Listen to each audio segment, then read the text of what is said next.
ہندوستان اور خراسان یعنی موجودہ افغانستان کا ذکر۔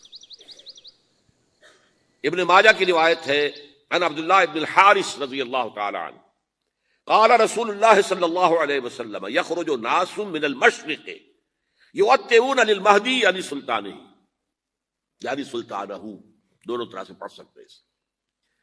حضرت عبداللہ ابن حارث فرماتے ہیں رضی اللہ تعالی عنہ کہ حضور نے ارشاد فرمایا مشرق کی طرف سے وہ فوجیں نکلیں گی، لوگ آئیں گے جو عرب میں مہدی کی حکومت قائم کریں گے۔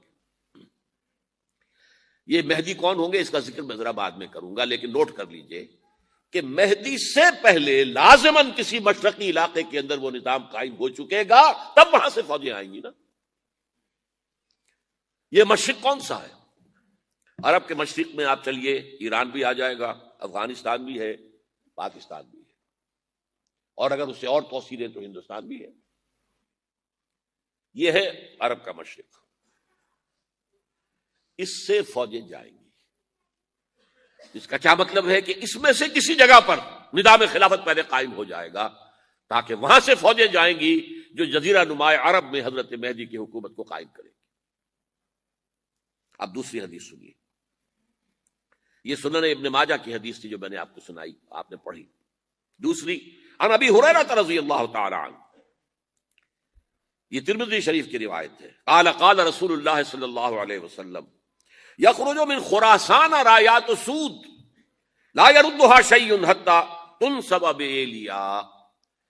خراسان کے علاقے سے سیاہ جھنڈے لے کر فوجیں آئیں گی، ان کا رخ کوئی موڑ نہیں سکے گا، ان کو پیچھے پھیر نہیں سکیں گے کوئی بھی، یہاں تک کہ وہ یروشلم میں جا کر جھنڈے نصب کر دیں گے۔ ایلیا حضور کے زمانے میں یروشلم کو کہتے تھے۔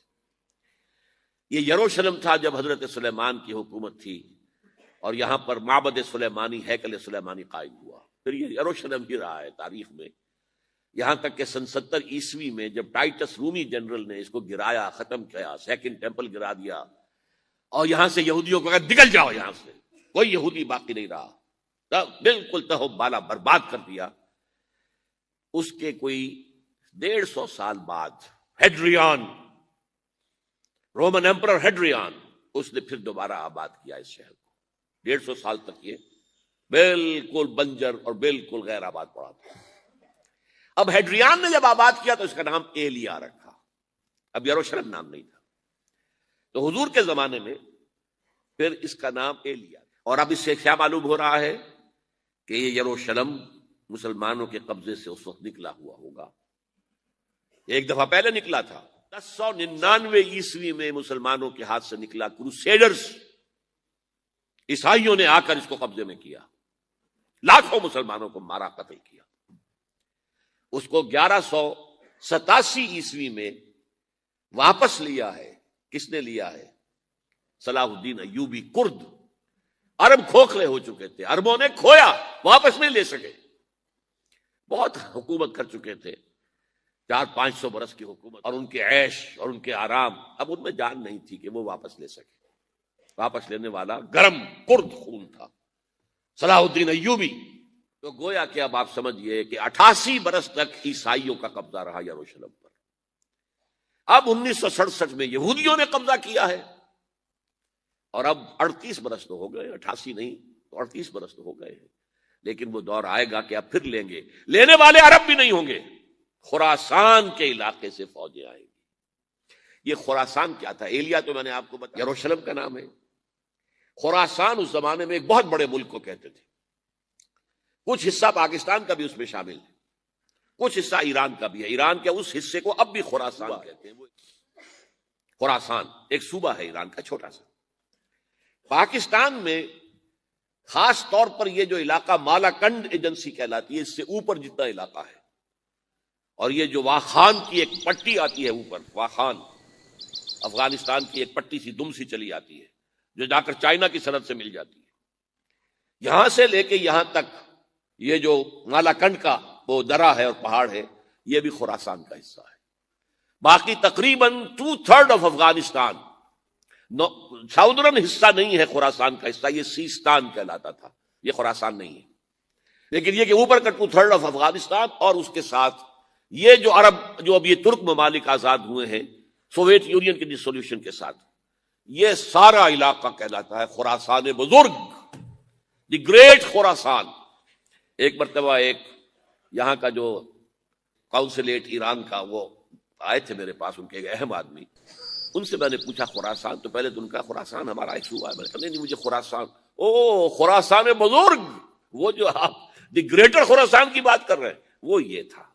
پھر میں نے اور دریوں سے بھی تحقیق کی، پہلے خیال تھا کہ پورا افغانستان اس میں شامل ہے، لیکن اب معلوم ہوا کہ نہیں، یہ جو جنوبی حصہ ہے یہ سیستان کہلاتا تھا، کچھ بلوچستان کا حصہ اس میں شامل تھا اور کچھ یہ جنوبی حصہ افغانستان۔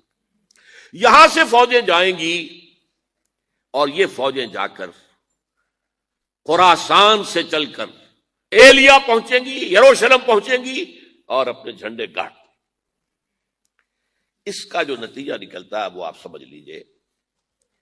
اس میں بھی اب میں اس سیر ترجمان القرآن اقبال کا ایک شعر آپ کو سنا رہا ہوں۔ ایک تو انہوں نے جو اردو میں کہا تھا، میرے عرب کو آئی ٹھنڈی ہوا جہاں سے، میرا وطن وہی ہے، میرا وطن وہی ہے۔ ٹھنڈی ہوا حضور کو آئی، مجھے ہندوستان کی طرف سے ٹھنڈی ہوا آ رہی ہے صلی اللہ علیہ وسلم۔ اس کا جو ہے حوالہ مجھے نہیں مل سکا ہے اب تک، لیکن لوگ مانتے ہیں کہ ہاں ہے، حدیث ہے، پڑھی ہے ہم نے، لیکن بتا نہیں پا رہے کوئی۔ اور ظاہر بات ہے کہ حدیث کا ذخیرہ اتنا وسیع ہے کہ اس میں سے تلاش کرنا آسان کام نہیں ہے، اور اقبال کو کافی علم تھا ان چیزوں کا، تو اس کو بغیر کسی بنیاد کے نہیں کہہ سکتا میرے عرب کو آئی ٹھنڈی ہوا جہاں سے، میرا وطن وہی ہے، میرا وطن وہی ہے۔ لیکن اس سے بھی زیادہ جو بات ہے وہ علامہ اقبال کا ایک شعر ہے جس کے پہلے مصرے میں تو حضرت مہدی کا ذکر ہے، وہ میں بعد میں اس کا ذکر کروں گا جب ان کا وقت آئے گا۔ خضر وقت از خلوت دشت حجاز آید بروں، خضر وقت، وقت کا خضر، میرے نزدیک وقت کا مجدد حضرت مہدی، وہ خلوت حجاز سے باہر آئیں گے۔ خضر وقت از خلوت دشت حجاز آید بروں، کارواں زیں وادی دور و دراز آید بروں، کارواں اس وادی دور و دراز سے چلے گا۔ یہ وادی دور و دراز کون سی ہے؟ وادی سندھ۔ وادی سندھ کا تصور پتہ نہیں آپ کو کیا ہے، آپ کو معلوم ہونا چاہیے کہ وادی سندھ، یہ سارے ٹریبیوٹس جو آ رہے ہیں جو وادی اس دریائے سندھ میں مل رہے ہیں، جیسے ایک درخت ہوتا ہے اور اس کی شاخیں ہیں، وہ تو درخت کے تنے سے نکلی ہیں، ایک یہ کہ ٹریبیوٹریز ہوتی ہیں، چھوٹے چھوٹے دریا ہوتے ہیں، وہ ملتے ہیں تو ایک بڑا دریا بنتا ہے۔ یہ ٹریبیوٹریز مشرق سے بھی آ رہی ہیں سندھ میں اور مغرب سے بھی آ رہی ہیں۔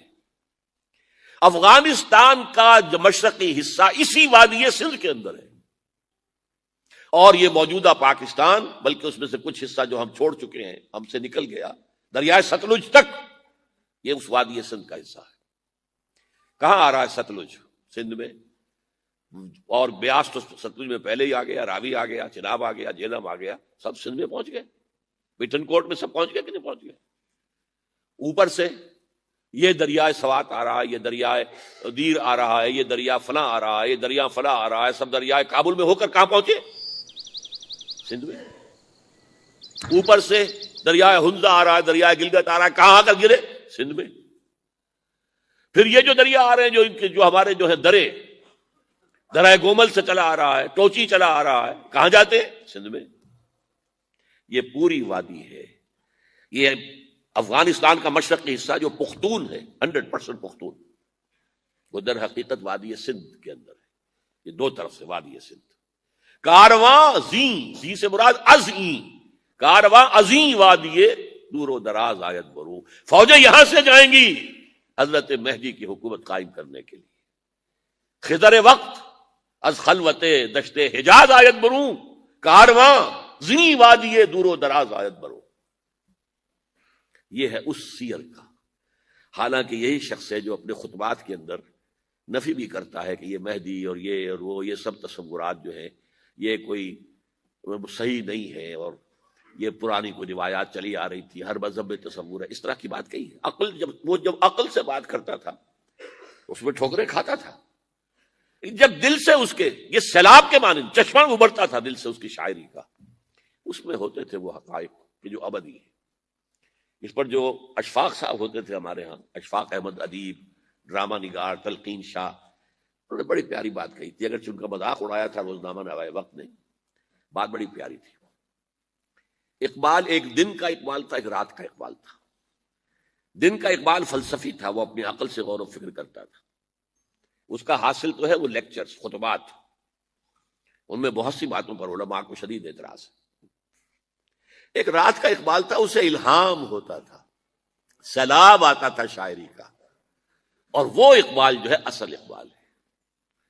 اور اس کو کہا اقبال نے خود، ڈاکٹر یوئنگ ہوتے تھے جو پرنسپل تھے ایف سی کالج کے، ان کے نام سے یوئنگ ہال اب بھی موجود ہے نیلا گنبد چوک میں، ایک ہاسٹل بنایا تھا انہوں نے، یوئنگ ہال۔ ایک دعوت میں سب جمع تھے، ڈاکٹر یوئنگ بھی تھے، علامہ بھی تھے۔ یوئنگ نے بڑا تیکھا وار کیا کہ ڈاکٹر اقبال، ہم نے سنا ہے کہ آپ جیسا آدمی بھی وربل ریولیشن کا قائل ہے۔ کو پہلے مسئلہ سمجھ لیجئے ورنہ واقعہ سمجھ میں نہیں آیا تھا۔ ایک ہے وربل، وحی باللفظ، قرآن کے بارے میں ہمارا عقیدہ یہ الفاظ اللہ کے ہیں۔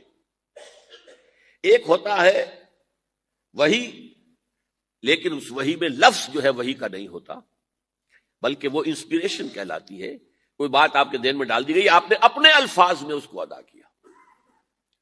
تو یہ سمجھتے ہیں کہ وحی جو ہے یہ ہمیشہ وحی باللفظ وربل نہیں ہوتی، یہ عیسائیوں کا عقیدہ ہے۔ اور وہ عقیدہ کیوں بنایا ہے؟ اب ایک بات سے بات نکل رہی ہے، انجیلیں 100 سے زیادہ تھیں، اب بھی کم سے کم 4 کو کینونیکل کہتے ہیں، تو ان چاروں میں اختلاف ہے، تو کون سی انجیل ہے؟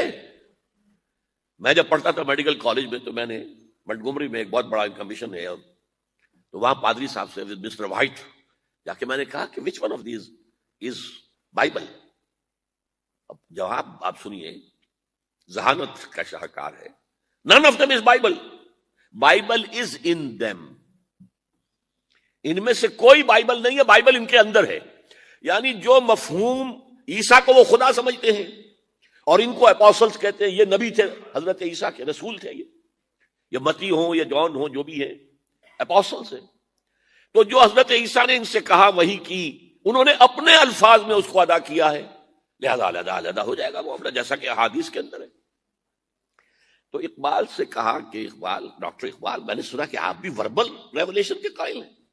کہ بالکل، اور مجھے تو ذاتی تجربہ ہے، مجھ پر جو شعر اترتا ہے وہ الفاظ میں ڈھلا ہوا ہوتا ہے، میں تبدیلی کرنا چاہوں تو نہیں کر سکتا۔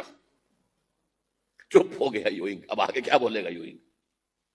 تو بہرحال اقبال کا یہ شعر جو ہے، رات کے اقبال کا شعر ہے، یہ اس اقبال کا جس کو الہام ہوتا تھا۔ خضر وقت از خلوت دشت حجاز آیت بروں، کارواں زیں وادی دور و دراز آیت بروں۔ اب میں نے اب تک تو یہ ڈسکس کیا ہے قرآن، حدیث، سنت اور ایک ترجمان القرآن کے حوالے سے۔ اب آئیے عالمی حالات کے حوالے سے دیکھیں۔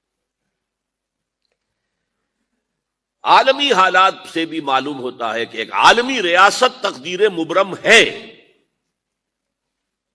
زمانہ تیزی کے ساتھ ادھر جا رہا ہے، جبکہ پوری دنیا کی ایک ریاست ہوگی، بلکہ بہت پہلے سے اس کا تقاضا پیدا ہو چکا ہے۔ دنیا اتنی چھوٹی ہو گئی ہے، آج آپ اسے کہتے ہیں گلوبل ولیج، یہ تو گاؤں کے مانند ہے، اب کوئی فاصلہ نہیں رہا۔ امریکہ میں تاج پوشی ہو رہی ہے بش صاحب کی، اور کا منظر ہم بیٹھے دیکھ رہے ہیں، سارا کا سارا 12,000 میل دور بیٹھے ہوئے دیکھ رہے ہیں۔ دنیا کیا ہے؟ یہ تو ایک گاؤں ہے، ایک شہر ہے۔ اور ایک عالمی ریاست اگر قائم نہیں ہوتی تو دنیا میں کبھی امن قائم نہیں ہو سکتا۔ لہذا دنیا میں امن کے لیے ایک عالمی ریاست ضروری ہے، اور اسی کے پہلے قدم کے طور پر وہ لیگ آف نیشنز جو ہے قائم کی گئی تھی۔ کوئی تو ادارہ ایسا ہونا چاہیے جہاں دنیا کے سارے ممالک کے نمائندے بیٹھیں، سوچیں، غور کریں، فیصلے کریں۔ اگرچہ وہ جو بے ایمانیاں دلوں میں تھیں، جو بدنیتیں دلوں میں تھیں، انہوں نے ناکام کر دیا اس کو، لہذا وہ مر گئی، ختم ہو گئی۔ ہاں، جنم دے گئی اسرائیل کو، اس کے بطن سے اسرائیل نے جنم لیا، اسرائیل نے نہیں، بالفور ڈکلریشن نے، کہ یہودیوں کو فلسطین میں آباد ہونے کی اجازت ہے۔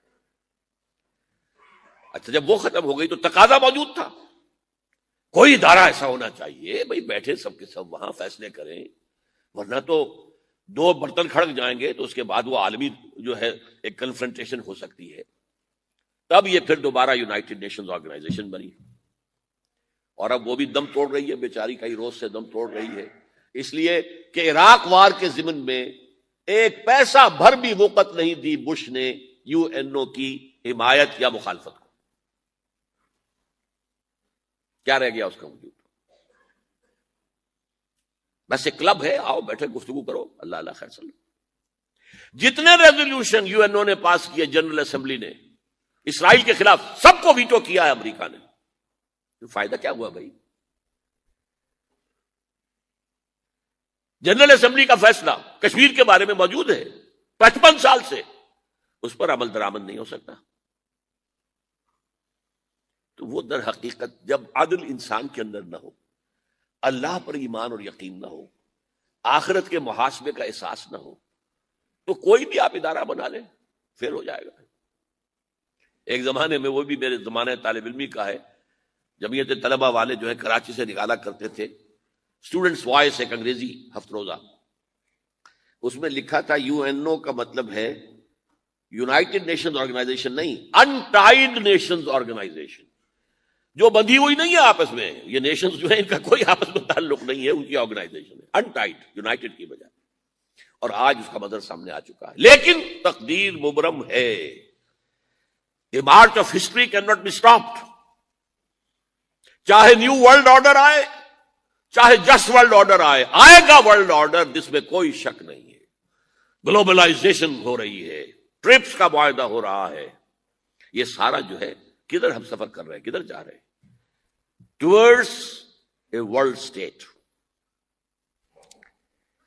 اس عالمی ریاست کے قائم ہونے میں کمپیٹیٹرز کون کون ہیں؟ کون اپنا نظام قائم کرنا چاہتا ہے؟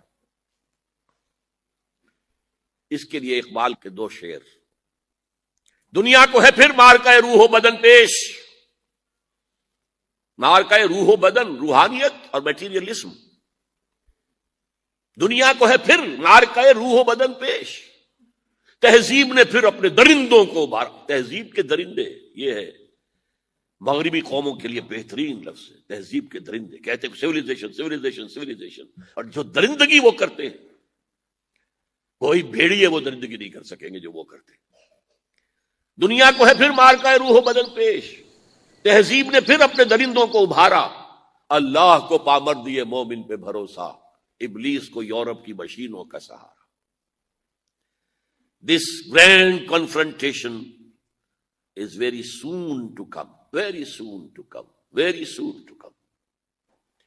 ایک طرف اللہ ہے اور مرد مومن ہے، دوسری طرف ابلیس ہے اور اس کا سب سے بڑا ایجنٹ یہودی ہے، اور یہودیوں کے سپورٹرز عیسائی ہیں۔ یہ ہے دو طرفہ، یہ دو فریق ہیں، اور وہ میں آپ کو پہلے سنا چکا ہوں نظم۔ ابلیس نے کہا تھا مجھے نہ جمہوریت کا کوئی خطرہ ہے، نہ کوئی فاشزم سے خطرہ ہے، نہ کوئی اشتراکیت سے خطرہ ہے اگر کوئی خطر مجھ کو تو اس امت سے ہے جس کی خاکستر میں ہے اب تک شرارے آرزو۔ خال خال اس قوم میں اب تک نظر آتے ہیں، وہ کرتے ہیں اشک سحر گاہی سے جو ظالم وضو۔ وہی خطرہ ہے جس کا ذکر کیا جب یو ایس ایس آر ختم ہو گئی، جس کے لیے نیٹو بنایا گیا تھا، جس کے لیے سیٹو بنایا گیا تھا، جس کے لیے سینٹو بنایا گیا تھا، to contain U S S R. اب جب یو ایس ایس آر ختم ہو گیا، وہ تو سربت سجود ہو گیا مغرب کے سامنے، ہاتھ پھیلا کر بھیک مانگنے کی پوزیشن میں آ گیا۔ اس وقت اثر نو نیٹو کو آرگنائز کر رہے ہیں، ایکسٹینڈ کر رہے ہیں۔ تو کسی نے پوچھا چیف آف دی نیٹو سے کہ یہ اب آپ کو کس بات کا دے؟